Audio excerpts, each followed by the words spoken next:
This video is designed to show you how to use the inverse norm of a standard normal distribution using a TI-84 or 83. To get to inverse norm, which means I'm looking for the z value given the area. So for this first example, I have an area of 0.1 to the left. Now your graphing calculator only knows how to do area to the left. So I'm going to access the distributions, which is above the vars button. I'm going to hit second distributions. And I'm going to scroll down to the inverse norm and hit enter. Now when it asks for the area, that specifically means area to the left. And very nicely, for this first example, we have area to the left. It is 0.1. Now this is the standard normal distribution, so the mean is 1, the standard deviation, the mean is 0, the standard deviation is 1. I'm going to go ahead and paste that onto a command line and hit enter. And that, you can see it gives me a negative z-score. It's less than 0, as it should. Negative 1.28. And what I hit was inverse norm with an area to the left of 0.1.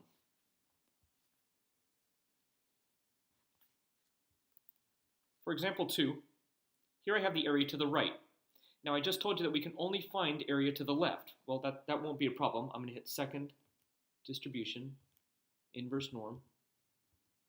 And directly in here for the area, actually need, if I type in the 0.05 here, it's going to give me the area here because that's the area to the left. So I actually need to go 1 minus 0.05. I can directly pop that in there. Again, a mean of 0, standard deviation of 1. Paste it. And it gives me my positive value of 1.64 as a z value. Again, that was inverse norm 1 minus 0.05.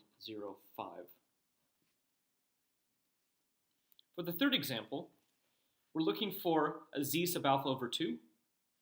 And the area that we're given here is actually going to be the area to the right, always, when it comes to these scores here. So this area here is 0.025. And we just finished saying we only can find area to the left, so I'm going to have to do the same thing I did up here.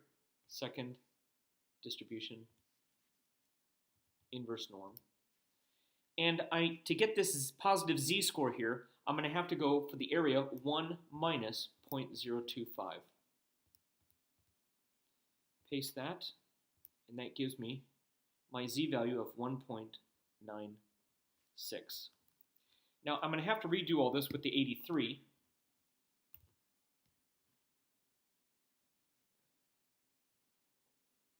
Because the TI-83, the older ones, have a different interface. So we're going to do the same thing here. I'm going to hit second distribution. I'm going to go to inverse norm.